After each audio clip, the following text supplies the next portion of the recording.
வணக்கம். வணக்கம். நல்லா சத்தமா ஒரு வணக்கம் போடுங்க பார்க்கலாம். வணக்கம். கொடிதினும் கொடிது எது? இவ்வளவு நேரம் கம்முன்னு உட்கார்ந்து இருந்தீங்கல்ல, பதில் சொல்லுங்க. Super sir. இன்னொன்னு சார், வேற யாராவது? முதுமையில் தனிமை, அதையும் விட கொடியது ஒண்ணு இருக்கு. மீட்டிங்ல கடைசியில பேசுறது. பசி. அம்மா என்ன மன்னிச்சுக்கோங்க. நீங்களா வீட்டுல சாப்பாடு கேட்டு வந்துட்டீங்களா? போடுவோன்னு வந்து நீங்க கறி குழம்புங்களா? தைரியமா கெட்டா உட்காந்துருக்காங்க. வீட்டுக்கு போன போட்டு சாப்பிட்டு கப்புன்னு போத்திட்டு படுத்துடலாம். வீராவது மகளிர் தினமாவது எத்தனை நேரம் வேணா பேசிட்டோ. புருஷன் தொல்லையும் இல்ல, புள்ள பிரச்சனையும் இல்ல, எல்லாம் சாப்பிட்டு கம்முன்னு இருப்பாங்க. சரிதானமா? கூட்டிட்டு வந்துட்டீங்களா? நீங்க உறுதியா அசையாம அப்படியே உட்கார்ந்து இருக்கும் போதே நினைச்சேன் ஏதோ ஒரு டாக்டிக்ஸ் நீங்க ஃபாலோ பண்றீங்கன்னு. எல்லாரும் ஃபாலோ பண்ணுங்க. அதையும் K.R. மீரா 5 புத்தகங்கள். திகட்ட திகட்ட மீராவை இன்னைக்கு உங்க காதுல ஊத்தி இருக்கோம். யாரா அந்த மீரா? குடுங்கடா புக்கு, நாங்களே படிச்சுக்கிறோம், விட்டுருங்கடா எங்களை. ஏன்டா அப்படி மகளிர் தினமா அவங்க கம்முனு வீட்டுல படுக்க விடாம இப்படி பண்றீங்க அப்படின்னு உங்களுக்கு தோன்ற அளவுக்கு நாங்க யாரும் பேசல அப்படின்னு நாங்க நம்புறோம். கைதட்டுங்க. சரி, என் பேரன்புக்குரிய தோழமைகளே, பெண்களின் மீதான ஒடுக்குமுறை என்றைக்கு ஆரம்பித்ததோ அன்னையிலிருந்து எதிரா போராடிட்டு இருக்கோம். அதுல இருந்து வெளியே வரக்காக பாடுபட்டுட்டே இருக்கோம். அதன் சாட்சியம் தான் நம்ம இன்னைக்கு ஜம்முன்னு ஞாயிற்றுக்கிழமை உட்கார்ந்து இருக்கிறோம் இல்லையா? பெண்கள் குறைவாக இருந்தாலும் நம்ம மற்ற பெண்களுக்கும் ஒரு சாட்சியாக இருக்கும். இது ஒரு மிகப்பெரிய விஷயமா இருக்கு. அம்மா, பண்பாடுனா என்ன, கலாச்சாரம்னா என்னமா? சும்மா சொல்லுங்க. அதுக்கும் ஆம்பளைங்க தான் பதில் சொல்றாங்க. நான் பேசுறோங்க. இன்னைக்கு மகளிர் தினம். என்ன என் பொம்பளைக்கு எப்ப பார்த்தாலும் கூச்சுனாங்க. என்ன பண்றது? பண்பாடுனா என்னமா, கலாச்சாரம்னா என்ன, அதை ஃபாலோ பண்ணணுமா வேண்டாமா? நம்ம 2K சொல்லக்கூடாது. 90s 2K rejected. 90s நம்மள யூத்மா. அப்புறம் வர நம்மகிட்ட அம்மா நீங்க எல்லாம் சொல்லுங்கம்மா. அம்மா நீங்க சொல்லுங்கம்மா. வேணா வச்சுக்கோங்க, வேண்டாட்டி போங்க. நீ எப்ப முடிப்ப? இதையே எத்தனை நேரம் இழுத்தேன்னா குட்டிக்கு எப்ப வருவ? கரெக்டா? K.R. மீராவினுடைய புத்தகங்களை வாசிச்சீங்கன்னா கலாச்சாரம் அங்க இருக்காது, பண்பாடு இருக்காது. நம்ம மேல ஒரு புனிதத்தை பூசி வச்சிருக்காங்க பாருங்க, அங்க இருக்காது. எதுவும் இல்லாத ஒரு வெட்ட வெளிதான் இருக்கும். ஒரு வெட்ட வெளிதான் அது மீராவின் உலகம். இன்னைக்கு நம்ம நிறைய பேசிட்டு இருக்கிறோம். பெண்ணியம், பெண் உரிமைகள் பேசணும்னு. அமெரிக்காலயே ஒரு காலத்துல டவுசர் பட்ட ஃபைன் போடுவானுங்க. பிரான்ஸ்ல ஆம்பளை மாதிரி முடி வெட்டிக்கிட்டாலும், ஆம்பளை மாதிரி சட்டை போட்டுக்கிட்டாலும் ஃபைன் போட்டுருவாங்க. பிரிட்டன்ல ராணுவத்துல பெண்கள் இருக்கக்கூடாது, டாக்டர் ஆகக்கூடாது, அறுவை சிகிச்சை பண்ணக்கூடாது. உடை உடுத்துறதுலயும் அவங்க சொல்றதுதான். ஆந்திரால இன்னைக்குமே ஒரு கிராமத்துல பகல்ல நைட்டி போடக்கூடாதுங்க. எல்லாம் போன் பாக்குறவங்க தானே, பாத்துருக்கீங்களா? அந்த நியூஸ் பாத்தீங்களா? பகல்ல நைட்டி போட்டா 2000 ரூபாய் ஃபைனு. யாராவது போய் போட்டு கொடுக்கறவங்களுக்கு 2000 எண்ணம். நமக்கு சொருகிட்டு கூட்டுறக்கும் வேலை பார்க்கறக்கும் நைட்டி தான் வாக்கா இருக்கு இல்லைங்களா? சேலை கட்டிட்டு போக முடியாது, எந்த வேலையும் செய்ய முடியாது. அப்ப இன்றைக்கும் நம்மளுடைய ஆடை சுதந்திரம் ஆண்கள் கையில தான் வச்சிட்டு இருக்கோம் இல்லையா? உரிமைகளுக்காகவே நாம் போராடி கொண்டிருக்கும் போது இங்க ஒரு மனுஷி உணர்வுகளை பத்தி பேசுறாங்க. இது இன்னும் நம்ம மண்டைக்குள்ள ஏறதுக்கு இன்னும் 100 வருஷம் ஆகும். இன்னும் 100 வருஷம் கழிச்சு கேஆர் மீராவை அன்றைக்குதான் நம்ம ஏத்துட்டு இருப்போம். ஏன்னா நான் கதைக்கு வர நான் ஒரு கதை சொல்லி, ஆனா வாய்ப்பு ரொம்ப குறைவு. எவ்வளவு சீக்கிரம் என்னுடைய உரையை முடிக்கிறனோ அவ்வளவு சீக்கிரம் முடிச்சுக்கிறேன். இது ஒரு அழகான குடும்பம்.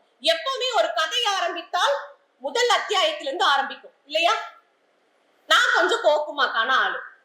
எப்பவுமே 2வது அத்தியாயத்துல இருந்து தான் கதை சொல்லவே ஆரம்பிப்பேன். இந்த கதை எப்படின்னா, அன்னைக்கு கிளைமேட்ல இருந்து வராங்க. தோழர்கள் பேசும்போது சொன்னாங்கல்ல, அவங்களுடைய கதையை வாசிக்கும் போது டேஸ்ட உணர்வோம்னு சொன்னாங்க. அந்த நிறங்களை நம்ம பார்ப்போம்னு சொல்லுவாங்கல்ல, அது போலதான். பூ மணக்கும், வாசம் வரும் சொல்றாங்க. எப்படிப்பட்ட எழுத்துனா நம்ம அதை உணர்றோம் இல்லையா? ஸ்கிப் பண்ணி படிக்கிற காலத்துல உணர வைக்கக்கூடிய எழுத்து கேஆர் மீராவோடது. இந்த கதையை ஆரம்பிக்கும் பொழுது எப்படி ஆரம்பிக்குதுன்னா, கூலி கொலை செய்யும் கொலையாளி தார் பூசிக்கொண்டு இருப்பது போல வானம் இருந்ததுன்னு. சும்மா அந்த அம்மா மேக்மூட்டமா இருந்ததுன்னு சொல்லிட்டு போயிருக்கலாம் இல்ல? என்னமோ அந்த அம்மா புதுசா சொல்லுதியா. அந்த அம்மா சொல்லுச்சு, இந்த ஐயா சொன்னாரான்னு தெரியல. அந்த அம்மா கூட இப்படி எழுதிருக்க மாட்டாங்க போல இருக்குது. ஒரு பெண் எழுதியிருந்தா கூட, மொழிபெயர்த்திருந்தால் கூட இவ்வளவு நுணுக்கமாக அழகாக செந்தில்குமார் தோழரை போல பண்ணிருக்கவே முடியாது. அவ்வளவு நுணுக்கம், அவ்வளவு ஆழமாக. 2 மொழி தெரிஞ்சுட்டா மொழிபெயர்க்க முடியுங்களா? முடியாது. ஒரு 2 மொழி தெரிஞ்சுட்டா மொழிபெயர்க்க முடியாது. அவர் பெண்ணாக வாழ்ந்திருப்பாருன்னு நினைக்கிறேன். சரிதானா? அத்தனை ஆழமான எழுத்து அது. ஒரு அம்மா 30 வயசு, ஆபீஸ்க்கு ஹாஃப் டே பர்மிஷன் போட்டுட்டு கைனடிக் ஹோண்டா எடுத்துட்டு கிளம்புறா. நேரா எங்க போறான்னா ஸ்கூலுக்கு போறா. 2 பிள்ளைங்க அந்த அம்மாக்கு. ஒண்ணுத்துக்கு இடது கன்னத்துல ஒரு மச்சம், இன்னொரு பொண்ணுக்கு மூக்கினுடைய வலது பக்க நுனியில மச்சம். ஐரின், அம்மா பேரு ஏஞ்சலா. அழகான குடும்பம். ஒரு படத்துல ஒரு குடும்பத்தை அழகா காமிச்சாலே எங்கேயோ கொண்டு போய் டைரக்டர் சார் இருக்காரு, கொண்டா எங்கேயோ சிக்க வச்சு நம்ம வரும்போது அழுதுட்டு வருவோம். 250 ரூபாய் கொடுக்கிறது, பாப்கார்ன் சாப்பிடுறதும் இல்லாம அழுதுட்டு வருவோம். இந்த கதையிலும் அப்படிதான் அழகான குடும்பம். அந்த அழகான குடும்பத்தை எப்படி காட்டுறாங்கன்னு பாத்தீங்கன்னா, வண்டியில அம்மா பார்த்தா இந்த பிள்ளைங்க 2 ஸ்கூல்ல இருந்து ஓடி வரும். எப்படா எஸ்கேப் ஆவோன்னு காத்துட்டு இருக்கிறவங்களுக்கு அம்மா வந்ததும் ஹாப்பியா வராங்க. அதுல அந்த 2வது குட்டி ஐரினுக்கு அன்னைக்கு பிறந்த நாள். அதனாலதான் அம்மா பர்மிஷன் போட்டு வராங்க. அம்மா பார்த்தோன்னே 2 பிள்ளைங்களும் ஆசையா ஓடி வந்து அம்மாவை கட்டி அணைச்சுக்கிறாங்க. போதும் போதும் அளவுக்கு முத்தமிட்டு 2 குழந்தைங்களையும், ஒரு குழந்தைய முன்னாடியும் பெரிய பிள்ளைய பின்னாடியும் உட்கார வச்சுட்டு போறாங்க. சில்லுன்னு காத்தடிக்குது. மகிழ்ச்சியான இந்த 3 பேரும் பேசி சிரிச்சுக்கிட்டே போறாங்க. அக்கா சொல்ற, அம்மா இன்னைக்கு அசம்பிளில ஹாப்பி பர்த்டே டு யூ பாடினாங்கம்மா, பாப்பாக்கு தான் பாடுனாங்க, அவளே மறந்து அவளும் கூட சேர்ந்து பாடுறாமா அப்படின்னு சொல்றாங்க. அம்மா நான் மறந்துட்டேம்மா, நான் எப்பயும் எல்லாருக்கும் ஹாப்பி பர்த்டே பாடுற மாதிரி நான் எனக்கும் பாடிட்டேம்மா அப்படின்னு. அதுக்கு அம்மா சொல்றா, நான் சின்ன பிள்ளையா இருக்கும் போது ஸ்டேஜ்ல ஆக்ட் பண்ணும் போது ஸ்கிரீன் திறந்தது தெரியாம பக்கத்துல பேசிட்டு இருந்தேன். இப்படி அவர்களுக்குள்ளாக பேசிட்டு சந்தோஷமா போறாங்க. நமக்கு ஹாப்பியா இருக்கோம்னா எங்க போவோம்? அடுத்தது பிரியாணி கிடைக்கும். ஹோட்டலுக்கு போறாங்க, சாப்பிடுறாங்க. அவள் உள்ளே போறா. அந்த ஏஞ்சலா வெறும் 30 வயது தான் அவளுக்கு. அவளுடைய தோற்றத்தை பத்தி சொல்றாரு. பழுப்பு நிற கண்கள், கூர்மையான மூக்கு, பார்க்கும் ஆண்களை கவரக்கூடிய ஒரு தோற்றம், மோகத்தில் விழுக வைக்கக்கூடிய ஒரு தோற்றத்தை கொண்டவள் ஏஞ்சலான்னு சொல்றாங்க. பேரே பாத்தீங்களா, ஏஞ்சலா. அவ்வளவு மகிழ்ச்சியா, அம்மா அடுத்த பர்த்டேக்கு எனக்கு வந்து நீங்க மில்கி பார் சாக்லேட் வாங்கி தரணும். மில்கி பார் சாக்லேட்டுக்குலாம் அம்மா சம்பளம் பத்தாது சாமி. இப்படி அவர்களுக்குள்ளான உரையாடல்ல அந்த குடும்பத்து அந்த 3 பேருக்கும் உள்ள ஒரு நெருக்கம் தெரியுது. அங்க அப்பா இல்ல, அங்க யாரும் இல்ல. ஒரு கால் வருது. கால் வந்ததும், நீங்க வரீங்களா, நாங்க இங்க ஹோட்டல்ல சாப்பிட்டு இருக்கோம், ரெஸ்டாரண்ட்ல சாப்பிட்டு இருக்கோம்னு சொல்றாங்க. இல்ல நான் வரக்கு கொஞ்சம் தாமதமாகும், நீங்க என்ன பண்ணுங்க, நீங்க சாப்பிட்டு போங்க, கேக் கட் பண்ணும்போது வரேன். பாப்பா எங்க இருக்கா? பிறந்த நாள் குழந்தைகிட்ட போனை கொடுக்குறாங்க. சந்தோஷமா பேசுற. அங்கிள் கேக் வெட்டும் போது வாங்க அங்கிள் பேசுறா. அம்மாட்ட சொல்லி நான் சொன்னேன்னு ஒரு சாரி Dress வாங்கிக்கோ அப்படின்னு சொல்றாங்க. ரொம்ப மகிழ்ச்சியா பேசிட்டு வைக்கிறாங்க. ஏஞ்சலாவுக்கும் இந்த ஆணுக்குமான உறவு முறை அங்கு குறிப்பா சொல்லிட்டாங்க. ரொம்ப மகிழ்ச்சியா அடுத்தது அவங்க சந்தோஷமா சாப்பிட்டுட்டு இருக்காங்க. ஒரு ஆண் வரான். அவன் இவங்க உள்ள வரும்போதே குரு குரு குரு குரு குரு குருன்னு பாத்துட்டு இருக்கிறான். வரா, நீ அலெக்சாண்டரோட பொண்டாட்டி தானே? ஒரு பெண்ணை உடைக்கணும்னா ஒரு ஆண் எடுக்கக்கூடிய ஒரு யுக்தி தான். நீ அலெக்சாண்டரோட பொண்டாட்டி தானே? ஆமா. ரொம்ப ஜம்முன்னு இருக்க போல இருக்குது, நல்லா வளமா இருக்க. தீயாரு ரெண்டாவது குழந்தையை பார்த்துட்டு, இது என் மகள், இன்னைக்கு அவளுக்கு பிறந்த நாள். அலெக்சாண்டர் ஜெயிலுக்கு போயே ரொம்ப வருஷம் ஆச்சு அப்படின்னு கேக்குறான் பொதுவெளியில. நம்மளா இருந்தா என்ன செய்வோம்? அழுவோம், ஓடி குழந்தைங்களை கூப்பிட்டு வெளியே போயிடுவோம். ஏஞ்சலா பதில் சொல்றாங்க, கேஆர் மீரா சொல்றாங்க, அலெக்சாண்டருக்கு மட்டுமா புள்ள கொடுக்குறப்பா இது இருக்கு, தெம்பு இருக்கு.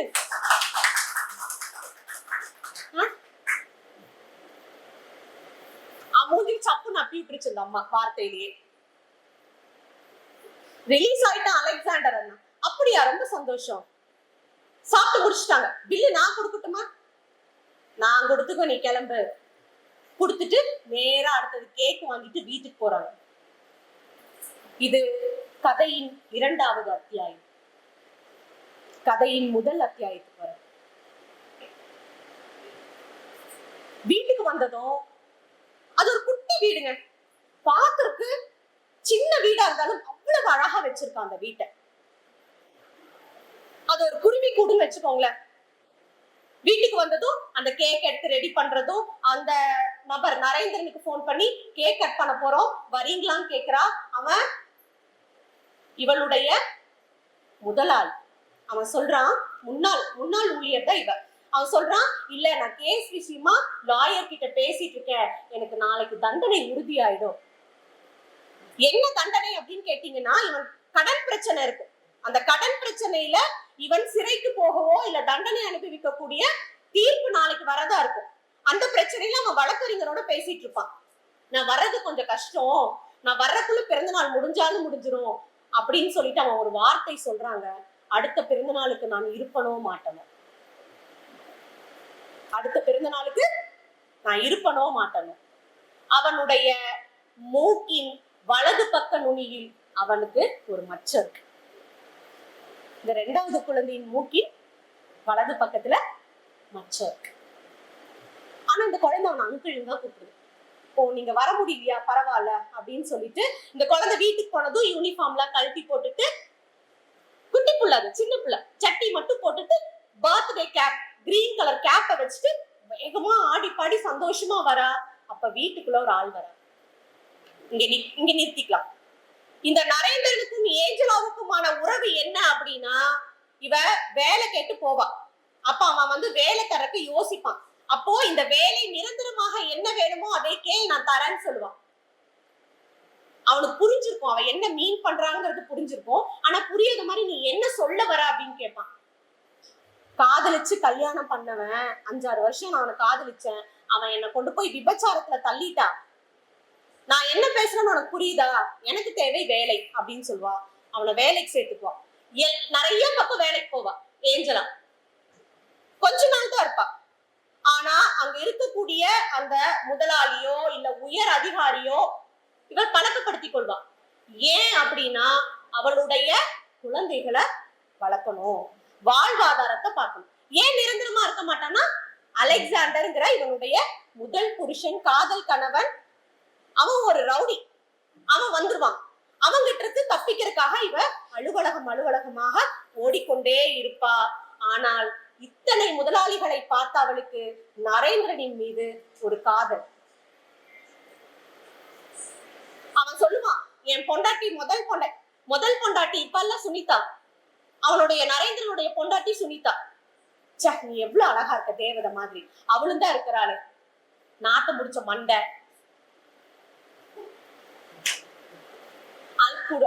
அழுக்கான நைட்டி, அவளை பார்த்தாலே காண்டாகுது அப்படின்னு.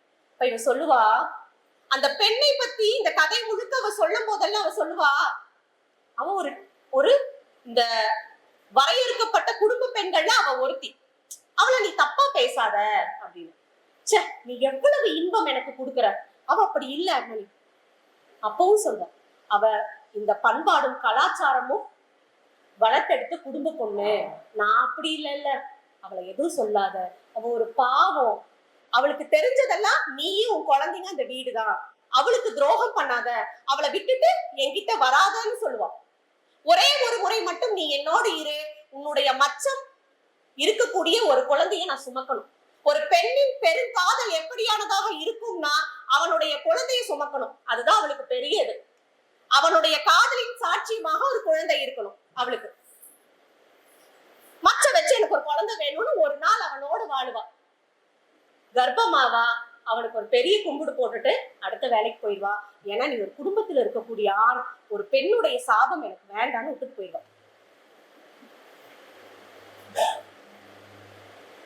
அவளுக்கு இந்த உலகம் கட்டின பேரு வேசி, விபச்சாரி, பார்க்கிற ஆண்களை எல்லாம் மயக்கக்கூடியவள்.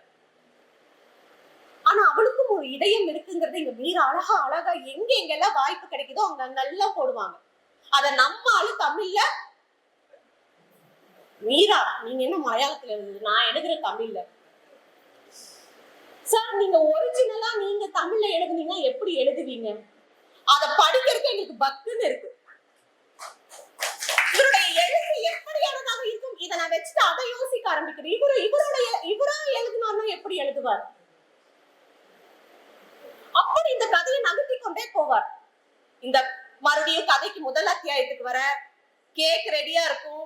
அம்மா கத்தியில ரிப்பன் கட்டி கத்திய டிஷ்யூ பேப்பரால தொடச்சிட்டு இருப்பா. முதல் கணவன் வந்துருவான். அவன் யாருன்னா இவளுக்கு கொஞ்சம் கூட மேட்சே ஆகாத ஒரு ஆள். அந்த குற்ற உணர்வுல என்ன பண்ணிடுவான், இவன் நண்பனோட இவளை இவளை அனுப்பிடுவான். அவ கத்துவா கதறுவா, அவன் விட மாட்டான். அந்த நிலையில இருந்துதான் அவன் இப்படி ஒவ்வொரு அலுவலகமா போக ஆரம்பிச்சது. அதுதான் தொடக்கமா இருக்கும். அந்த ஒற்றை பிள்ளைய, அந்த ஒரு சின்ன பிள்ளைய தூக்கிட்டு அவ அலைவா. வீடு மாத்துவா, ஊர் மாத்துவா, ஆபீஸ் மாத்துவா, தனியா கஷ்டப்படுவா அந்த குழந்தையை வளர்க்கறது. இந்த நரேந்திரன் கிட்ட சொல்லுவான், என்னோட ஆன் ஒரே ஒரு பிள்ளை, நான் இல்லைன்னா அவளுக்கு யாருமே இல்ல, அவளுக்கு துணைக்கு விளையாடுறதுக்கு தம்பியோ தங்கையோ உன் சாயலில் வேணும்னு கேட்பான். குழந்தை பிறக்கும், சந்தோஷமா இருப்பாங்க. திரும்பவும் இந்த அலெக்சாண்டர் வந்தது இவளுக்கு பிடிக்கலைனாலும் கூட இவங்க சொன்ன மாதிரி எந்த இடத்துலயும் அழுக மாட்டாங்க. மீராவுடைய நாயகிகள் பவர்ஃபுல். பாலச்சந்தர் படத்துல ஹீரோயின் வருவாங்கல்ல, அது போல நமக்கெல்லாம் புரியுற மாதிரி சொன்னா. அவ்வளவு பவர்ஃபுல், ஸ்ட்ராங். அந்த பெண்மணிய பார்க்கும்போது அவனுக்கு இன்னும் குற்ற உணர்வு ஜாஸ்தியாகுது. நம்மளை பார்த்து பயப்படல, நடுங்கல, ஒரு எந்த இதுமே பண்ணல, சிரிச்சுட்டே வா அலெக்சாண்டர் எப்ப வந்த அப்படின்னு பேசுவா. இவனுக்கு இந்த ரெண்டாவது குழந்தைய பார்க்கும்போது கொஞ்சம் கடுப்பா இருக்கும். முதல் குழந்தை இடது கன்னத்தில் மச்சத்தோடு இருக்கும், அலெக்சாண்டரினுடைய இடது கன்னத்திலும் மச்சம் இருக்கும். அவள் அலெக்சாண்டரையும் உண்மையாக தான் காதலிச்சிருப்பா. காதலின் சாட்சியாக அவனை போலவே அவனுடைய சாயல்லையே அவனோட மச்ச மாதிரியே முதல் பிள்ளை. ரெண்டாவது பிள்ளை பார்த்தானே எனக்கு வெறியாயிரு. என்ன பண்ணுவான், அவளை இரிட்டேட் பண்ற மாதிரி பேசுவான். எங்கேயும் பிடி கொடுக்காம அவள் சிரிச்சு பேசிட்டே இருப்பான். படக்குன்னு அந்த கத்தியை எடுத்து வளவளப்பான அவளது வயிற்றில் குத்தி வெளியே எடுத்துருவான். குழந்தைகள் ரெண்டும் பார்த்துட்டு, ஒரு தாயினுடைய வயிற்றுல அப்பா, அந்த சின்ன பிள்ளைக்கு தெரியும், முதல் பிள்ளைக்கு தெரியும் வந்திருக்கவன் அப்பான்னு. அது பயந்துரும். ஏன்னா அவனுடைய முரட்டுத்தனங்களை பார்த்து வளர்ந்ததுதான் அந்த பிள்ளை. ரெண்டு பிள்ளைங்க, ரெண்டு மச்சம், வயிற்றுல ரெண்டு குத்து. அந்த பெரிய பிள்ளை பின்னாடி நினைச்சு பார்க்கும், அம்மாவுடைய கல்லறையில நின்று அம்மா இறக்கும் போது வலியால துடிச்சா, எங்களை பார்த்து ஏங்கினா. ஆனா ஒரு துளி கண்ணீர் விடல. அம்மாட்ட ஒரு மந்திர குச்சி இருக்கு, அந்த மந்திர குச்சி எப்போதுமே மகிழ்ச்சியையும் அன்பையும் மட்டும்தான் கொடுக்கும், அது அழுகையை கொடுக்காதுன்னு அந்த குழந்தை நம்புறான். அம்மா இறந்து போயிடறான். அதுக்கப்புறம் இந்த ரெண்டு குழந்தைகள் என்ன ஆனது? ஏன்னா ரெண்டாவது குழந்தை நரேந்திரனுக்கு பிறந்தது. முதல் குழந்தை அலெக்சாண்டருக்கு பிறந்தது. அலெக்சாண்டர் ஜெயிலுக்கு போறான். நரேந்திரன் அடுத்த நாள் ஜெயிலுக்கு போறான். போய் இப்படி இவ இறந்துட்டான்னு சுனிதா கிட்ட சொல்லும் போது நம்ம எல்லாம் குடும்ப பெண்ணுன்னு சொல்றோம்ல, அந்த சுனிதா என்ன தெரியுமா சொல்லுவா? சனிய தொலையிட்டோம், சனிய தொலையிட்டோம். எனக்கு பண்ணதுக்கெல்லாம் இப்படிதான் வந்து விடியும். குடும்ப பொம்பளைங்க பதிவிரதையோட வாயில விழுந்தா நல்லாவா இருப்பாங்க? நாசமா தான் போவாங்க. பாரு, இன்னைக்கு அது செத்து போயிருக்குது, நாளைக்கு நீ ஜெயிலுக்கு போற. அங்க எழுதியிருப்பாங்க, அவள் சாத்தானாக மாறி இருக்கிறாள். கையை தட்டலாம். ஏன்னா யாரு அவங்க சொன்னாங்கல்ல, ட்ரெஸ் மாடர்ன் ட்ரெஸ் போட்டவங்க கெட்டவங்க, சாரி கட்டினவங்க நல்லவங்க. அந்த மன்மதன் படத்துல சிம்பு மூக்கு துடைப்பாரு. அது போலதான் அவளுடைய கேரக்டரை தப்பா அசாசினேட் பண்ணாலும் அவளை பத்தி பேசும்போதெல்லாம் அவ அவ்வளவு நல்ல விதமா சொல்லுவான். ஆனா இவள் உடச்சு ஓடு கிளப்பிட்டு போயிடுவா. இந்த குழந்தை ரெண்டும் என்ன ஆனது அப்படிங்கறதா முடிவு. அடுத்த கதை இந்த புத்தகம் வாங்கி நீங்க அவசியம் படிக்கணும். இதுல 2 கதை இருக்கு. நான் இப்ப சொன்னது தேவதையின் மச்சங்கள், அடுத்தது கருநீலம். இந்த பூமி படைக்கப்பட்டதிலிருந்து பெண்களும் பாம்பும் என்ன பாவம் அடிச்சோ தெரியல, சிக்கிட்டு இந்த மனுஷன் கிட்ட சின்னாபின்னப்பட்டு இருக்குது. இந்த ஒரு பெண்ணினுடைய உணர்வை பாம்போடு சேர்த்து எழுதியிருப்பாங்க.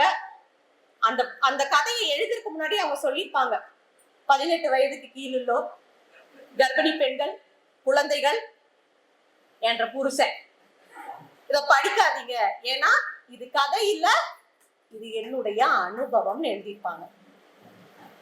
இந்த கதையே நமக்கு இவ்வளவு போடுது. அந்த கதை எப்படி இருக்குன்னு பாருங்க. அது சொல்றதுக்கான நேரமும் இல்லை. பதியம் அமைப்பினரிடம் பாரதிவாசன் தோழரிடமும் ஒரு சின்ன ஒரு இது வைக்கிறேன். என்னன்னா, ஒவ்வொரு புத்தகத்துக்கும் ஒவ்வொரு நாள் கொடுங்க. 3 மணி நேரம் பேசுவோம். சரிதானே?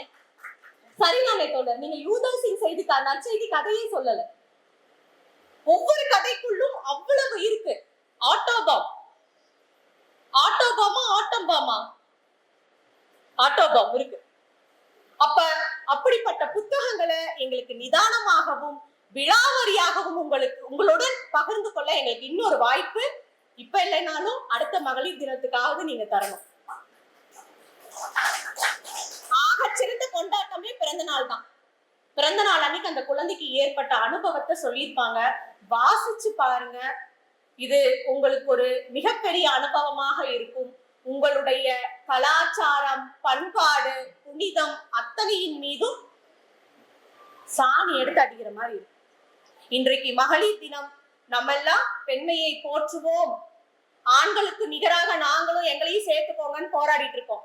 தயவு செய்து இந்த மேடையை பயன்படுத்தி நான் ஒரு விஷயத்த சொல்லணும்னு நினைக்கிறேன். எனது அன்பான பெண்களை, ஆம்பளைங்களே அவங்களுக்கு அடிச்சுட்டு தான் இருக்காங்க. மேல் சாதி, கீழ் சாதி, அந்த சாதி, இந்த சாதின்னு அவங்களுக்குள்ளாரையே இன்னும் அடிச்சுக்கிட்டு தான் இருக்காங்க. நமக்கெல்லாம் சாமி இருக்கா, குலதெய்வம் இருக்கா? கல்யாணத்துக்கு முன்னாடி ஏங்க உங்களுக்கு வேற குலதெய்வம் இல்லையா? கல்யாணத்துக்கு முன்னாடி பெருமாள் கும்பிட்டு இருப்பீங்க, கல்யாணத்துக்கு அப்புறம் ஐயனாரை கும்பிடுவீங்க. ஆண்களின் பார்வை வழியாக, ஆண்களின் கண்கள் வழியாக மட்டுமே இந்த உலகத்தை நம்ம பார்த்துக்கிட்டே இருக்கோம். நமக்கு உருப்படியான ஒரு குலதெய்வம் கிடையாது, மதம் கிடையாது, சாதி கிடையாது, நமக்கு எதுவும் கிடையாது. நம்ம யார் கூடயும் நிகர் கிடையாது. நம்ம எல்லாத்துக்கும் மேல கெஞ்சறத விடுவோம். நம்ம ஆல்ரெடி மேலதான் இருக்கோம். இன்னும் நிறைய வாசிப்போம். இன்னும் இணைந்து ஒற்றுமையாக தொடர்ந்து நம்ம பயணத்தை மேற்கொள்ளணும்னு கேட்டுட்டு இந்த நல்ல வாய்ப்புக்கு நன்றி பாராட்டி விடைபெறுகிறேன். நன்றி, வணக்கம்.